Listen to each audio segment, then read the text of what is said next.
7th class में Alice पढ़ता है। उसका एक क्लासमेट है बॉब। दोनों रोज टिफिन लेकर आते हैं। आज एलिस लेकर आया है फ्रूट्स, बॉब लेकर आया है सैंडविच। दोनों ने सोचा आज क्यों ना वैरायटी में खाना खाया जाए। एलिस और बॉब ने मिलकर अपने टिफिन शेयर करे। दोनों ने दोनों चीजें खाई। उन दोनों के बीच में फ्रेंडशिप होगी। फ्रेंडशिप एक अच्छे बॉन्ड में बदल गई और इस बॉन्ड का नाम है कोवेलेंट बॉन्ड। कोवेलेंट बॉन्ड मतलब ऐसा बॉन्ड जिसमें दोनों एटम्स अपने इलेक्ट्रॉन शेयर करते हैं। शेयरिंग इज केयरिंग, दोनों का फायदा है। अब इनका एक और फ्रेंड है चार्ली। आज चार्ली अपना टिफिन नहीं लेकर आया। बॉब को दया आ गई। बॉब ने सोचा मैं अपना सैंडविच चार्ली को दे देता हूँ। चार्ली खुश। चार्ली ने सोचा ये तो मेरा बहुत अच्छा फ्रेंड है। अब इन दोनों के बीच में फ्रेंडशिप होगी, एक अच्छा बॉन्ड बन गया और इस बॉन्ड का नेम है आयनिक बॉन्ड। तो आयनिक बॉन्ड वो बॉन्ड है जिसमें इलेक्ट्रॉन्स एक ही एटम दूसरे एटम को ट्रांसफर करता है। जैसे टिफिन का ट्रांसफर हुआ वैसे ही एटम्स के बीच में इलेक्ट्रॉन का ट्रांसफर होता है और एक अच्छा बॉन्ड बनता है। That bond is ionic bond. Hello everyone, I hope you all are doing well. आज हम कर रहे हैं केमिकल बॉन्डिंग चैप्टर का टॉपिक आयनिक बॉन्ड्स। दोनों बॉन्ड एक्सप्लेन कर दिए बट आज हम आयनिक बॉन्ड को डिटेल में समझेंगे। आयनिक बॉन्ड बनता कैसे है? The type of bond formed by complete transfer of electron from one atom to another atom. एक एटम से दूसरे एटम तक कंप्लीट ट्रांसफर इलेक्ट्रॉन्स का जब होता है ताकि दोनों के ऑक्टेट और डबलेट कंप्लीट हो जाए, उस बॉन्ड को आयनिक बॉन्ड बोलते हैं। इसमें कटायन और अनायन की फॉर्मेशन होती है। हमारे पास है एक ए के पास सपोज एक्स्ट्रा इलेक्ट्रॉन्स है। जैसे बॉब के पास टिफिन था तो बॉब ने क्या किया था, अपना टिफिन चार्ली को दिया था। तो ऐसे ए क्या करेगा, अपने इलेक्ट्रॉन्स दे देगा बी को। अब ए ने इलेक्ट्रॉन दिए, ए अच्छा है, देने वाले के ऊपर पॉजिटिव चार्ज। ए ने अपने इलेक्ट्रॉन्स डोनेट कर दिए तो ए अच्छा हो गया, इसके ऊपर पॉजिटिव चार्ज। बी ने इलेक्ट्रॉन्स गेन कर लिए, बी के इलेक्ट्रॉन बढ़ गए तो उसके ऊपर नेगेटिव चार्ज। अब हमारे पास दो आयंस बन गए, एक बन गया ए पॉजिटिव, दूसरा बन गया बी नेगेटिव। पॉजिटिव नेगेटिव में एक अच्छी फ्रेंडशिप हो जाएगी, बॉन्ड बन जाएगा and the bond is said to be ionic bond. अब एग्जांपल करते हैं फॉर्मेशन ऑफ सोडियम क्लोराइड।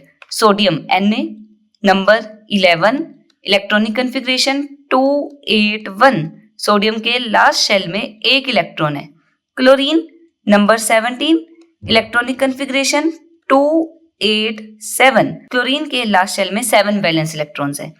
इसने क्या करना है, सोडियम ने अपना ऑक्टेट कंप्लीट करना है, ये एक इलेक्ट्रॉन लूज करेगा। Sodium will lose 1 electron, -1 electron और बना लेगा Na पॉजिटिव। अब क्लोरीन को तो एक इलेक्ट्रॉन की कमी है, वो क्या करेगा, एक इलेक्ट्रॉन गेन करेगा। 7 इलेक्ट्रॉन इसके पास अपने हैं, एक इलेक्ट्रॉन गेन करेगा, Cl नेगेटिव बना लेगा।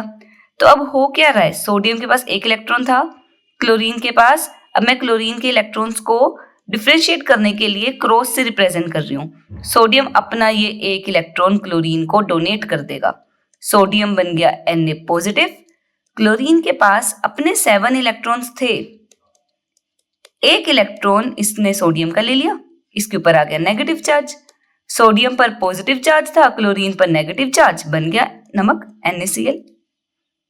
नेक्स्ट एग्जांपल करते हैं formation of magnesium oxide. Magnesium atomic number 12, electronic configuration 282।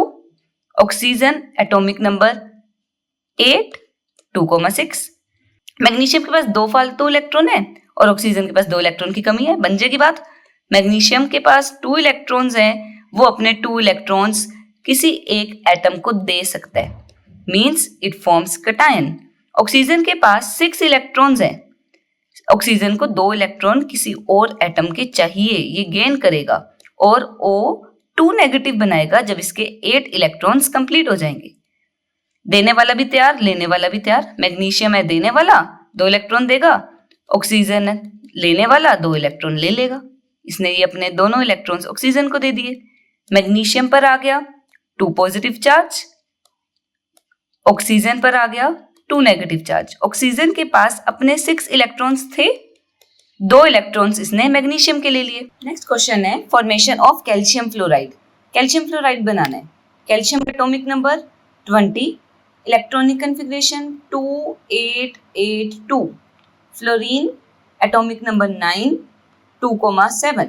Calcium के वैलेंस शेल में 2 इलेक्ट्रॉन्स हैं, तो ये 2 इलेक्ट्रॉन्स लूज करेगा और कटायन बनाएगा विद 2 पॉजिटिव चार्ज।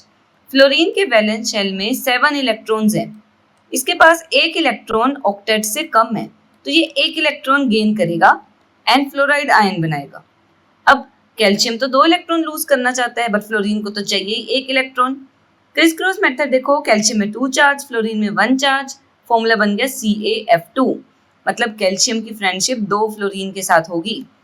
कैल्शियम के पास 2 इलेक्ट्रॉन्स हैं, फ्लोरीन के वैलेंस शेल में 7 इलेक्ट्रॉन्स हैं। 2 फ्लोरीन है, दोनों फ्लोरीन के वैलेंस शेल में 7 इलेक्ट्रॉन्स हैं। अपना एक इलेक्ट्रॉन कैल्शियम फर्स्ट फ्लोरीन को देगा, दूसरा इलेक्ट्रॉन सेकंड फ्लोरीन को देगा।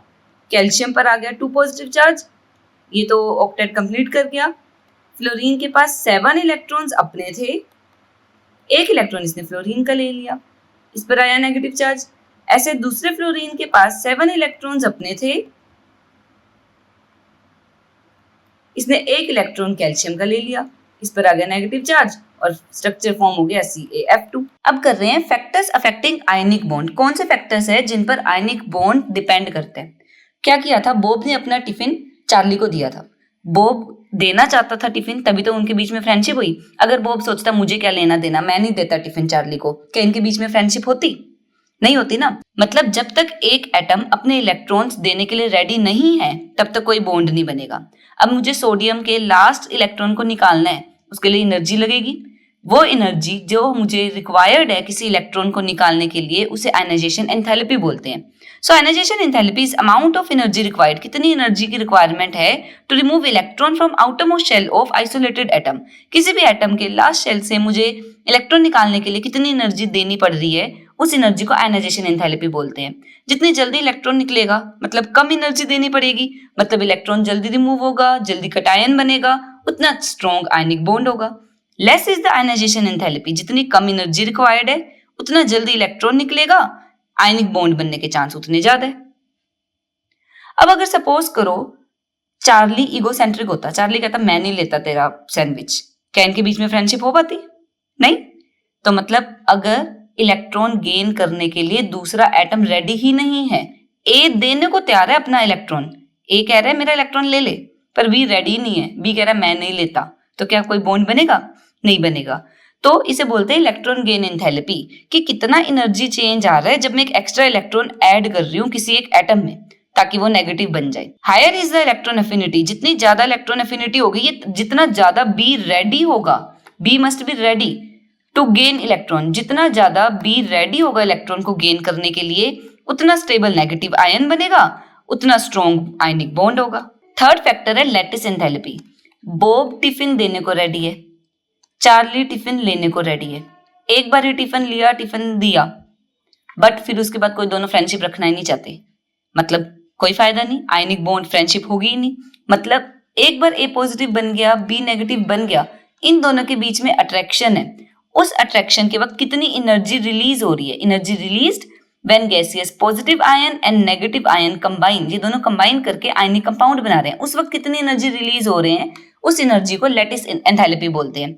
जितनी ज्यादा लैटिस एंथैल्पी होगी उतना स्टेबल कंपाउंड होगा, उतनी जल्दी आयनिक बॉन्ड बनेगा, उतनी अच्छी फ्रेंडशिप होगी। अब ये लैटिस एंथैल्पी 2 फैक्टर्स पर डिपेंड करती है। पहला चार्ज ऑन आयन। सपोज करो बोब के पास 2 टिफिन होते, उतनी जल्दी वो अपना टिफिन देने को रेडी होता। जितना ज्यादा चार्ज होगा आयन पर उतना ज्यादा अट्रैक्शन होगा, उतने ज्यादा एनर्जी प्रोड्यूस होगी। अब एग्जांपल देखो, NaCl में Na पर पॉजिटिव 1 चार्ज, CaCl2 कैल्शियम पर 2 चार्ज, यहाँ पर क्लोरीन पर -1, क्लोरीन पर -1, Mg+2 ऑक्सीजन -2। जितना ज्यादा चार्ज है, जैसे जैसे आगे जा रहे हो चार्ज बढ़ रहा है, जितना ज्यादा चार्ज है उतने ज्यादा एनर्जी प्रोड्यूस हो रही है जब ये कटायन और अनायन क्लोज आ रहे हैं। सेकेंड है साइज ऑफ आयन। अब ये देखो, ये एक एटम, ये दूसरा एटम, अगर छोटे हैं साइज में तो जल्दी क्लोज आएंगे, ये दोनों की न्यूक्लियस है। अगर साइज छोटा है, इंटरन्यूक्लियर डिस्टेंस कम होगा, जल्दी क्लोज आएंगे, जल्दी फ्रेंडशिप होगी। जितने बड़े एटम होंगे उतने दूर दूर रहेंगे, दूर रहेंगे फोर्स ऑफ अट्रैक्शन कम होगा, स्ट्रॉन्ग बॉन्ड नहीं बनेगा। तो smaller is the size of ion, जितना साइज आयन का छोटा है, इंटरन्यूक्लियर डिस्टेंस कम होगा, फोर्स ऑफ अट्रैक्शन ज्यादा होगा। जैसे हमारे पास एग्जांपल है NaCl NaBr, कटायन सेम है Na, अनायन है chlorine, chloride ion, bromide ion. देखो यही सीरीज होती है, फ्लोरीन, क्लोरीन, ब्रोमीन, आयोडीन। अब चार्ज देखो, एक है क्लोराइड आयन, एक है ब्रोमाइड आयन। साइज किसका छोटा है? क्लोराइड का। जितना साइज छोटा उतना अट्रैक्शन ज्यादा। LiF, LiI, फ्लोरीन और आयोडीन, फ्लोराइड आयन और आयोडाइड आयन में से फ्लोराइड आयन का साइज छोटा है तो फोर्स ऑफ अट्रैक्शन ज्यादा। अब सिल्वर क्लोराइड, सिल्वर ब्रोमाइड का आप लोग बताओगे, ठीक है, इसका आंसर आप लोग दोगे। यहाँ पर हमारा आयनिक बॉन्ड टॉपिक खत्म हो रहा है। नेक्स्ट वीडियो में मिलेंगे एक और टॉपिक के साथ। Till than happy learning.